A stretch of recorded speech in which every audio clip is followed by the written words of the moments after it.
Une fiancée noire ridiculisée par la famille du marié qui ignorait qui elle était vraiment jusqu'à ce qu'elle annule le contrat de 950 millions de dollars. Cette fille ne semble même pas savoir tenir correctement une fourchette, murmura Margaret Wellington à sa belle-sœur suffisamment fort pour que toute la table du dîner de répétition puisse l'entendre. Mon pauvre David, quelle honte pour notre lignée. Amara Johnson, âgée de seulement 28 ans, resta assise en silence à l'extrémité de la table en acajou du restaurant le plus cher de Manhattan. Sa robe simple et discrète contrastait brutalement avec les diamants et les bijoux ostentatoires qui ornaient les autres femmes de la famille Wellington. Elle n'aurait jamais imaginé que le dîner de pré-mariage se transformerait en une séance publique d'humiliation raciale déguisée en préoccupation familiale. Le manoir des Wellington était connu dans tout New York. 3 générations de banquiers d'affaires avec des connexions politiques qui s'étendaient sur plusieurs décennies et un patrimoine bâti sur des privilèges qu'ils défendaient comme une tradition. David, son fiancé depuis 2 ans, lui avait promis que sa famille apprendrait à la respecter avec le temps. Cette promesse semblait désormais pathétique. « Dis-moi, ma chérie, poursuivit Margaret en ajustant ses boucles d'oreilles en perles avec un sourire venimeux, as-tu une éducation formelle? Au-delà du lycée? Bien sûr. Richard Wellington, le patriarche de 65 ans, s'éclaircit la gorge, mal à l'aise, mais n'intervint pas. Ses yeux froids examinaient Amara comme si elle était un investissement douteux qui devait être liquidé avant de causer plus de dommages. Un diplôme en administration de Stanford et un MBA de Harvard, répondit calmement Tara en coupant un morceau de saumon sans lever les yeux de son assiette. Un silence gênant s'installa à table. Margaret toussota visiblement irritée d'avoir sous-estimé la réponse. Harvard RC Christine, la plus jeune fille des Wellington, âgée de 25 ans. Je parie que c'était grâce à une bourse de diversité, n'est-ce pas? Comme c'est mignon. David finit par bouger sur sa chaise, mais sa réaction était plus de gêne que d'indignation. Christine, s'il te plaît. Inutile de la défendre, mon chéri, l'interrompit Margaret en se servant un peu plus de vin. Nous savons tous pourquoi elle est ici. Les filles, comme elle, ont toujours un objectif très clair. Amara posa ses couverts sur son assiette avec une précision chirurgicale. Ses mouvements étaient contrôlés, mais quiconque la connaissait bien remarquerait la lueur dangereuse dans ses yeux sombres. Une expression qu'elle avait perfectionnée dans les salles de réunion où des hommes puissants découvraient trop tard qu'ils avaient sous-estimé la mauvaise femme. Et quel serait cet objectif? Demanda-t-elle d'une voix douce comme de la soie mais tranchante comme une lame. Richard se pencha en avant, son ton condescendant faisant écho à des décennies de supériorité incontestée. Eh bien, ne faisons pas semblant que tu ne sais pas, ma chère. Une fille de ton origine voit évidemment une opportunité quand elle en trouve une. Tout le restaurant semblait s'être tu même si les autres tables continuaient leur conversation normalement. C'était comme si l'univers s'était arrêté pour assister à ce moment. Amar prit son petit sac discret, ses doigts s'attardant un instant sur le téléphone portable qui s'y trouvait. Un appareil qui avait le pouvoir de détruire non seulement les Wellington, mais aussi tout l'empire financier qu'ils avaient bâti sur l'arrogance et le racisme systémique. Mais l'heure n'était pas encore venue. « David, dit-elle en se tournant vers son fiancé qui évitait son regard, as-tu quelque chose à dire ?»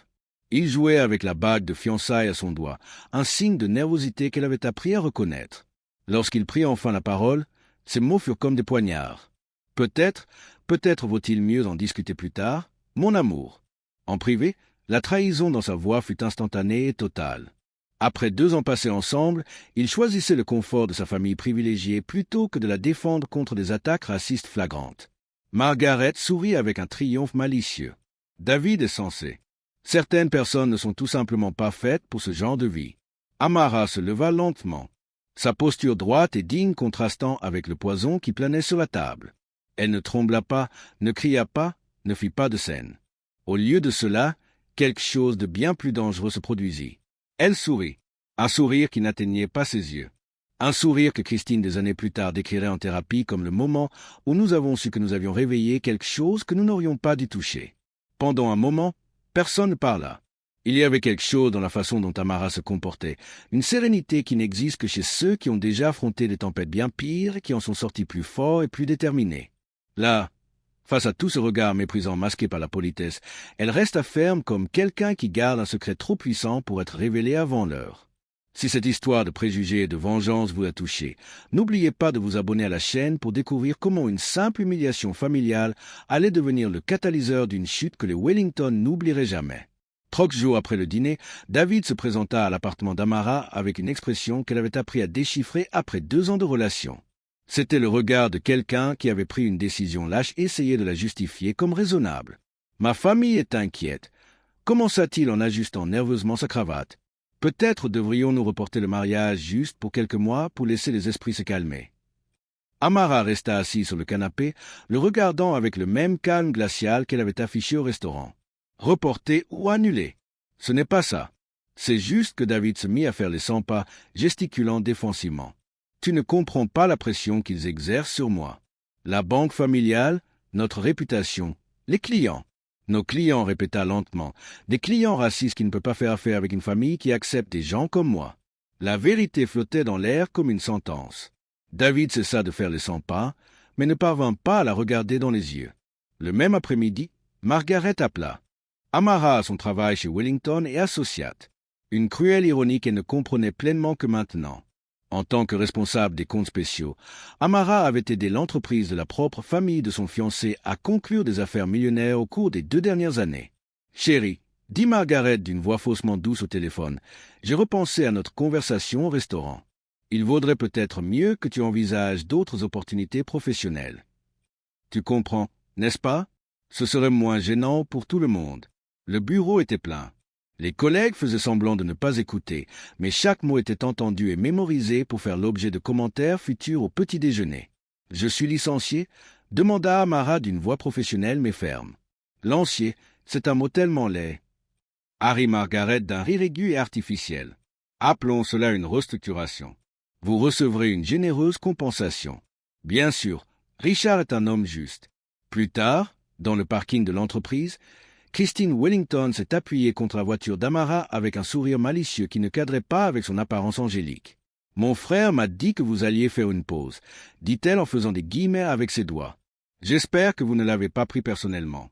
C'est juste que notre famille a une certaine norme à respecter. » Amara ouvrit la portière de la voiture sans se presser. Son geste délibéré et contrôlé. « Quelle norme serait-ce, Christine? »« Tu sais bien, » répondit Christine en haussant les épaules, examinant ses ongles parfaitement manucurés. « Des gens qui s'intègrent, qui comprennent notre monde, qui ne nous font passer pour trop progressistes auprès de nos amis du club. » C'est à ce moment-là que quelque chose changea dans le regard d'Amara. Une transformation subtile mais puissante comme le moment précis où la glace se forme sur de l'eau stagnante. Christine continua, inconsciente du danger qu'elle était en train de réveiller. « Ne te méprends pas, tu as l'air d'être une personne adorable. Mais l'adorable ne paie pas les factures de notre style de vie. Tu comprends? David a besoin de quelqu'un qui apporte de vraies relations. Pas seulement. Enfin, tu comprends? Je comprends parfaitement, répondit Amara, sa voix douce comme du velours sur de l'acier. Et vous? Que apportez-vous à la famille à part l'intolérance et les privilèges hérités? Le sourire de Christine vacilla pendant une fraction de seconde avant de revenir. Encore plus venimeux. J'apporte un nom, une tradition et le genre d'éducation que l'on ne peut pas acheter avec des bourses d'études. Des choses que certaines personnes ne comprendront jamais. Ce soir-là, seule dans son appartement, Amara laissa enfin tomber le masque. Pendant quelques minutes, elle pleura non pas à cause de l'humiliation, mais à cause de la trahison de cet homme qui avait promis d'être à ses côtés contre vent et marée. Puis, les yeux encore humides, elle ouvrit son ordinateur portable et accéda à un fichier qu'elle avait soigneusement organisé depuis plus d'1 an. Depuis qu'elle avait commencé à travailler chez Wellington et Associates, de petites incohérences dans les rapports financiers de la famille avaient attiré son attention. Richard Wellington n'était pas seulement un banquier traditionnel. C'était un homme qui utilisait les fonds de ses clients pour des investissements personnels à haut risque, masquant ses pertes par des transferts frauduleux entre les comptes de l'entreprise et ceux de la famille.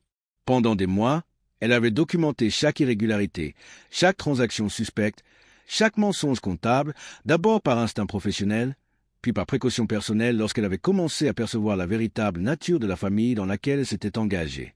Le dossier contenait des captures d'écran, des relevés bancaires photographiés discrètement lors de réunions familiales, des enregistrements de conversations dans lesquels Richard se vantait de ses méthodes créatives de gestion financière et un réseau de connexions reliant les Wellington à des stratagèmes de blanchiment d'argent remontant à une décennie. Amara n'était pas seulement une gestionnaire de comptes compétente. Elle était également auditrice certifiée spécialisée dans les crimes financiers. Un détail qu'elle n'avait jamais mentionné à David ou à sa famille qui la considérait simplement comme la petite amie noire qui travaille au bureau. Son téléphone vibra signalant un message de David. « On peut discuter demain? Peut-être trouver une solution qui convienne à tout le monde. » Elle regarde à l'écran puis les fichiers, ouverts sur son ordinateur portable. Pendant près de 3 minutes, ses doigts restèrent suspendus au-dessus du clavier comme si elle avait des options que personne d'autre à New York ne pouvait imaginer. Finalement, elle tapa une réponse simple. Bien sûr, parlons-en. Ce que la famille Wellington ignorait, c'est que chaque acte de mépris, chaque humiliation raciale déguisée en préoccupation familiale alimentait quelque chose de bien plus dangereux que la colère. Cela alimentait la décision méthodiquement calculée de quelqu'un qui possédait les outils nécessaires pour détruire non seulement leur fortune, mais aussi toute la structure de pouvoir et de privilèges qu'ils utilisaient pour écraser des personnes comme elle. Alors que Christine publiait des photos du dîner sur Instagram avec des hashtags tels que #FilTradition et #QualityPeople, et Richard planifiait comment résoudre discrètement la situation de sa future ex-belle-fille, aucun d'eux ne se rendait compte que la femme qu'ils avaient sous-estimée passait la nuit à organiser une vengeance qui transformerait leur pire cauchemar en gros titres de journaux. Le lendemain matin, Amara s'est réveillée avec des dizaines de notifications sur son téléphone portable. Pendant la nuit, quelqu'un avait divulgué son numéro personnel dans des groupes WhatsApp de l'élite new-yorkaise et les messages étaient un festival de racisme déguisé en préoccupation sociale. Les filles comme toi doivent apprendre à rester à leur place, disait un message provenant d'un numéro inconnu. New a des normes que vous ne pouvez pas atteindre. Un autre encore plus cruel, David a échappé au pire. Imagine la honte d'avoir des enfants. Métissés. Au lieu de s'effondrer, Amara a fait des captures d'écran de chaque message, les classant méthodiquement dans des dossiers numériques étiquetés par date et par expéditeur. Chaque insulte devenait une pièce supplémentaire du puzzle qu'elle était en train de monter contre les Wellington et leur cercle social. À 9 h du matin, elle était assise dans un café discret du East Side, attendant Marcus Rivera, un journaliste d'investigation du New York Herald qui avait couvert les scandales financiers de familles puissantes au cours des 6 dernières années. Elle avait trouvé son contact grâce à un réseau de professionnels noirs qui s'entraidaient discrètement dans des situations de discrimination en entreprise. Vous avez dit que vous aviez des informations sur les Wellington. Commença Marcus en ouvrant un petit enregistreur numérique. À 42 ans, il avait l'air fatigué de quelqu'un qui avait déjà mené de nombreuses batailles contre l'establishment. Mais je dois être honnête, on a déjà essayé de me poursuivre 3 fois en justice à cause d'articles sur cette famille. Ils ont un réel pouvoir. Amara fit glisser discrètement un dossier sur la table. Ne vous souciez pas de leur pouvoir. Préoccupez-vous plutôt de la vérité. Marcus parcourut rapidement les premiers documents, ses yeux s'écarquillant à chaque page. Des relevés bancaires montrant des transferts suspects de 50 millions de dollars vers des comptes offshore, des contrats frauduleux avec des sociétés fantômes et le plus accablant. Des enregistrements dans lesquels Richard Wellington se vantait d'utiliser les fonds de retraite de ses clients pour couvrir ses pertes personnelles dans des investissements à risque. « Mon Dieu !» murmura-t-il en s'arrêtant sur un enregistrement transcrit où Richard riait en disant « Ces vieux ne le découvriront jamais. Ils nous font confiance parce que nous sommes Wellington. La tradition l'emporte sur la compétence. Comment avez-vous obtenu tout cela ?» demanda Marcus, sa voix désormais empreinte de respect et de surprise. « J'ai passé 2 ans à travailler pour eux, » répondit calmement Tara. Ils me considéraient comme un élément de décoration dans leur bureau, l'employé noir qui prouvait qu'il n'était pas raciste. Ils n'auraient jamais imaginé que je documentais chaque crime qu'ils commettaient sous mes yeux. Pendant ce temps, dans le manoir des Wellington, la famille planifiait la prochaine étape pour régler définitivement la situation d'Amara. Christine avait convoqué une réunion familiale d'urgence rassemblant oncles, cousins et alliés influents. Elle doit être neutralisée avant de causer plus de problèmes, déclara Richard en arpentant nerveusement le salon somptueux. David m'a dit qu'elle avait proféré des menaces voilées. Ces gens-là essaient toujours de faire chanter les personnes de notre niveau lorsqu'ils se sentent rejetés. Margaret, assise majestueusement dans son fauteuil en velours, sourit malicieusement. J'ai déjà passé quelques coups de fil, quelques mots bien placés et elle découvrira que New York peut être une ville très petite pour les personnes qui ne savent pas être reconnaissantes des opportunités qui leur sont offertes. David restait silencieux dans un coin de la pièce, toujours en proie à un sentiment de culpabilité résiduel, mais trop intimidé par la pression familiale pour prendre une position courageuse. Oncle Jonathan a réussi à la faire inscrire sur une liste noire informelle du secteur financier, ajoute Christine en examinant ses ongles avec une satisfaction cruelle. Aucune entreprise respectable de la ville ne l'embauchera désormais. Dans 6 mois, elle suppliera pour nettoyer des toilettes. Ce que la famille Wellington ignorait, c'est que chaque appel qu'il passait, chaque faveur qu'il demandait pour ruiner la carrière d'Amara était surveillée. Grâce à des contacts stratégiques qu'elle avait cultivés pendant des années en travaillant dans le secteur financier, un réseau discret de professionnels noirs et d'alliés blancs antiracistes la tenait informée de chaque mouvement contre elle.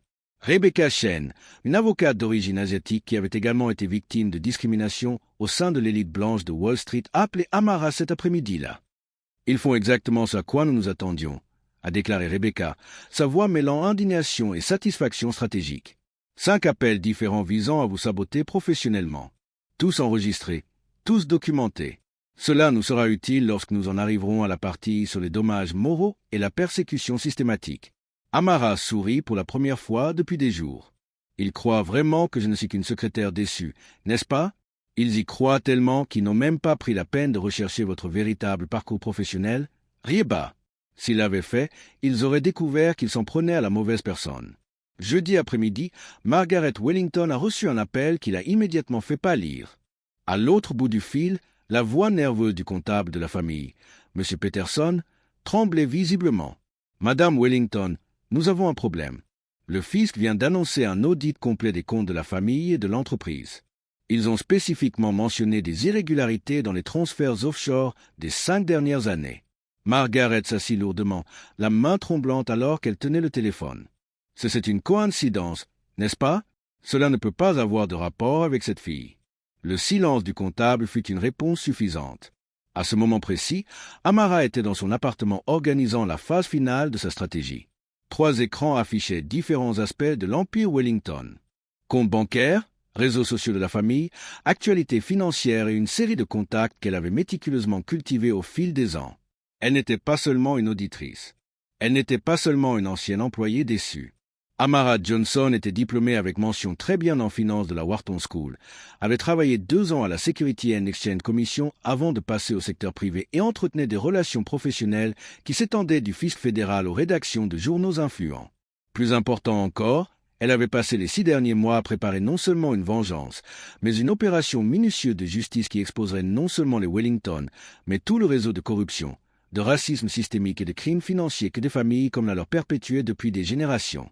Son téléphone vibra, signalant un message de David. « Amara, pouvons-nous parler? Peut-être pouvons-nous trouver une solution qui convienne à tout le monde? Ma famille est préoccupée par d'éventuels malentendus. » Elle lut le message, puis regarda les 3 écrans affichant des preuves qui détruiraient non seulement la réputation de Wellington, mais les enverraient également en prison. « Malentendu, murmura-t-elle pour elle-même en tapant une réponse simple. « Bien sûr, David, rencontrons-nous demain. J'ai des choses intéressantes à vous montrer à vous et à votre famille. » De l'autre côté de la ville, Christine publiait sur Instagram des photos de son dernier achat, un sac à main à $8,000 avec les hashtags #BlessLife, #QualityPeople. Inconsciente du fait que dans moins de 48 heures, la seule chose bénie dans sa vie serait le souvenir de l'époque où sa réputation était encore intacte.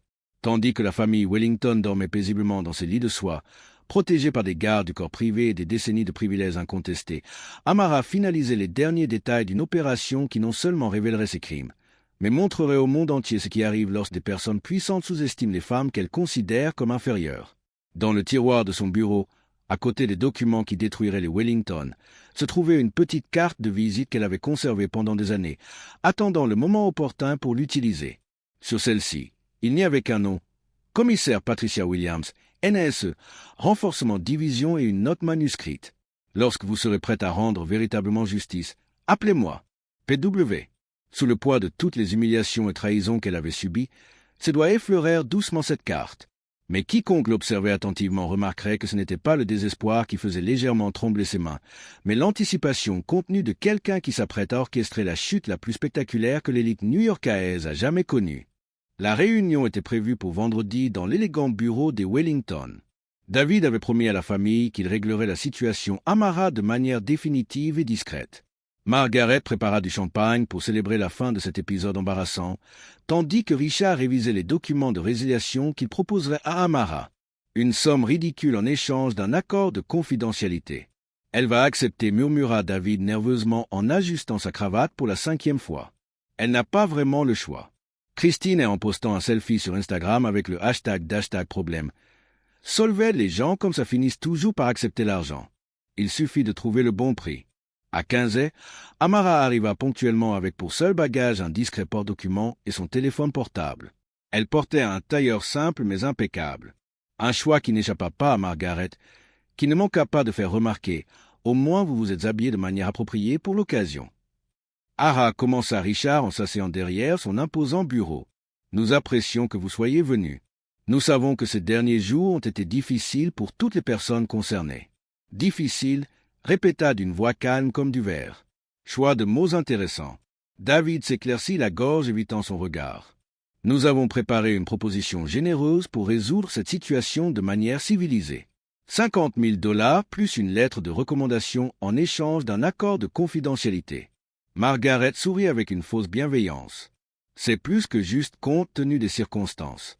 Vous pouvez recommencer ailleurs, loin des complications. Amara ouvrit lentement son porte-documents en sortant une tablette et quelques documents.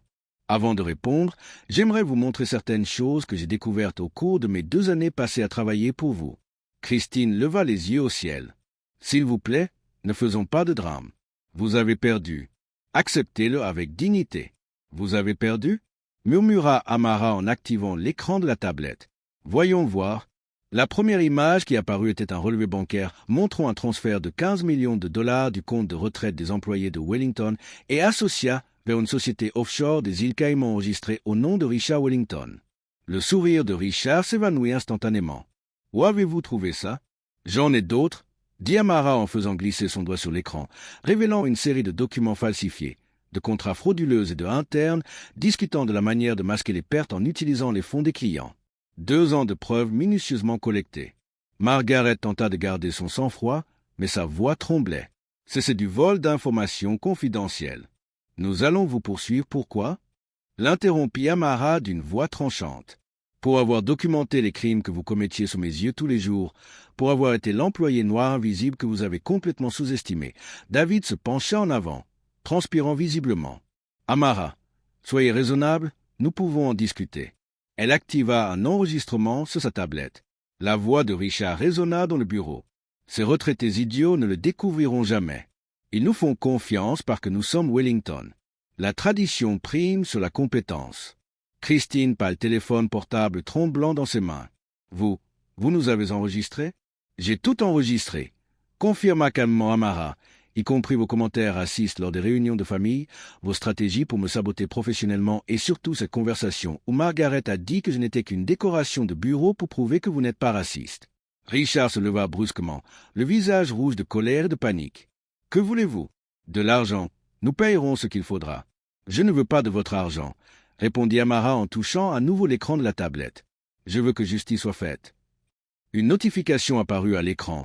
Plainte officielle déposée auprès de la SEC Security and Exchange Commission. Affaire numéro WF 2024 à 847. Fraude systématique et détournement de fonds Wellington et Associates. Le silence qui suivit fut assourdissant.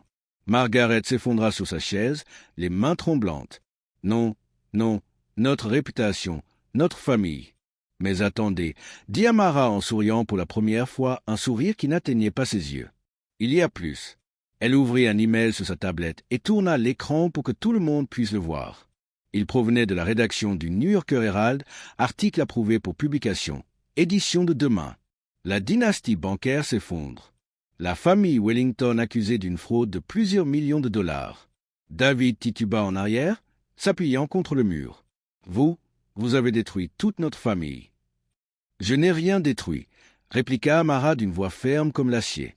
Vous vous êtes détruit vous-même avec vos crimes et vos préjugés. Je n'ai fait que documenter et révéler la vérité. Christine tenta un dernier coup désespéré. Personne ne vous croira. Nous sommes une famille respectée depuis des générations. Amara se leva, rangeant calmement ses documents. Vous étiez une famille respectée jusqu'à lundi, lorsque les agents fédéraux arriveront avec des mandats de perquisition. Richard tenta de s'approcher d'elle, les mains tendues en signe de supplication. S'il te plaît, pense à David, vous vous aimiez. David, Amara en le regardant droit dans les yeux, pour la première fois, vous a choisi plutôt que de me défendre quand j'étais humilié devant tout le monde. Le véritable amour n'accepte pas le racisme en silence. Margaret fit une dernière tentative pathétique. Nous pouvons changer. Nous pouvons apprendre. S'il te plaît, retire ta plainte. C'est trop tard pour ça, répondit Amara en se dirigeant vers la porte. Vous avez eu 2 ans pour me traiter avec respect. Vous avez choisi de me considérer comme inférieur. Maintenant, vous allez découvrir ce que signifie être vraiment inférieur. À la sortie du bureau, elle rencontra Marcus Rivera, le journaliste accompagné de 2 agents fédéraux qui attendaient déjà dans le hall.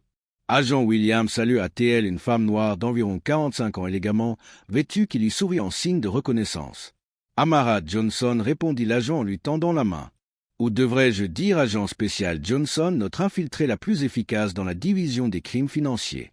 La révélation frappa la famille Wellington comme un coup de tonnerre. David, qui avait dévalé les escaliers en la voyant discuter avec les fédéraux, se figea en entendant ces mots. Pendant 2 ans, il avait fréquenté une agente fédérale spécialisée dans les crimes en col blanchage et d'enquêter précisément sur le type de corruption que sa famille pratiquait depuis des décennies. « Vous êtes du FBI », balbutia en s'appuyant sur la rampe pour ne pas s'évanouir. « SC et FBI », confirma Amara sans la moindre honoration. « Wellington était ma mission depuis 2 ans. Vous m'avez facilité la tâche avec votre arrogance et votre racisme si évident qu'ils en étaient pathétiques. » Marcus régla son magnétophone, enregistrant chaque mot. « Pour le journal de demain, comment vous sentez-vous en sachant que vous avez passé 2 ans à nourrir la personne qui a rassemblé des preuves pour vous détruire complètement ?» Richard apparut dans l'escalier, soutenu par Margaret, tout de semblant avoir vieilli de 10 ans en 10 minutes. « C'est un coup monté, un piège ?» « Nos avocats, vos avocats, » l'interrompit l'agent Williams en montrant des documents officiels, font également l'objet d'une enquête pour complicité. Adrian Cole a été arrêté il y a 1 heure. Christine, qui avait tout enregistré sur son téléphone portable dans une tentative désespérée d'obtenir des preuves contre Amara, se rendit compte qu'elle avait documenté les propres aveux de la famille concernant les crimes. « Mon Instagram ?» murmura-t-elle paniquée. Toutes les photos, les commentaires à son sujet, tout le monde va les voir, tout le monde les voit déjà. Sourit Marcus en montrant l'écran de son téléphone portable où #Wellington Scandale figurait déjà parmi les sujets tendance sur Twitter. Les réseaux sociaux ont la mémoire longue, surtout lorsqu'il s'agit de racisme et de crimes. Amara se dirigea vers la sortie du bâtiment mais s'arrêta devant la porte vitrée, se retournant une dernière fois vers la famille qui avait tenté de la détruire. « Vous m'avez demandé si j'avais fait des études, » dit-elle, sa voix résonnant dans le hall en marbre. Diplômée avec mention très bien de la Wharton School, spécialisée en crimes financiers à Columbia et 10 ans d'expérience dans l'infiltration de familles privilégiées qui se croient au-dessus des lois. Margaret s'effondra complètement, ses jambes cédant sous son poids tandis qu'elle pleurait à chaudes larmes. Notre réputation, nos relations, tout est perdu. Au fait, ajouta Amara dans un dernier coup chirurgical, ce sac à main à $8 000 que Christine a posté sur Instagram hier, il a été acheté avec l'argent volé à des retraités. J'espère que ça en valait la peine. À l'extérieur du bâtiment, une foule de journalistes s'était déjà rassemblée, attirés par les réseaux sociaux et la rapidité avec laquelle la nouvelle s'était répandue. Caméras de télévision, journalistes avec leurs micros, curieux filmant tout avec leur téléphone portable. Amara n'a pas fui les projecteurs. Elle a accordé une interview improvisée sur le trottoir. Son attitude digne contrastant brutalement avec le chaos qu'elle laissait derrière elle dans le bâtiment Wellington.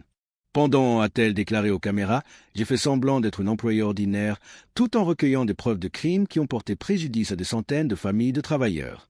Aujourd'hui, justice sera enfin rendue. Alors qu'elle s'éloignait calmement dans la voiture officielle du FBI, le bâtiment de Wellington et Associates se transforma en cirque médiatique. Les employés sortaient en courant, essayant d'éviter les caméras tandis que les enquêteurs fédéraux commençaient à transporter des cartons et des cartons de preuves depuis la fenêtre du bureau familial. David regardait tout s'effondrer, comprenant enfin l'ampleur de ce que sa famille avait perdu. Pas seulement de l'argent ou une réputation, mais la chance d'avoir été sincèrement aimés par une femme extraordinaire qu'ils avaient traitée comme de la merde par pur préjugé. Christine a désespérément tenté de supprimer ses publications Instagram, mais les captures d'écran circulaient déjà sur Internet avec des légendes telles qu'une privilégiée raciste découvre que ses actes ont des conséquences et quand on sous-estime la mauvaise personne.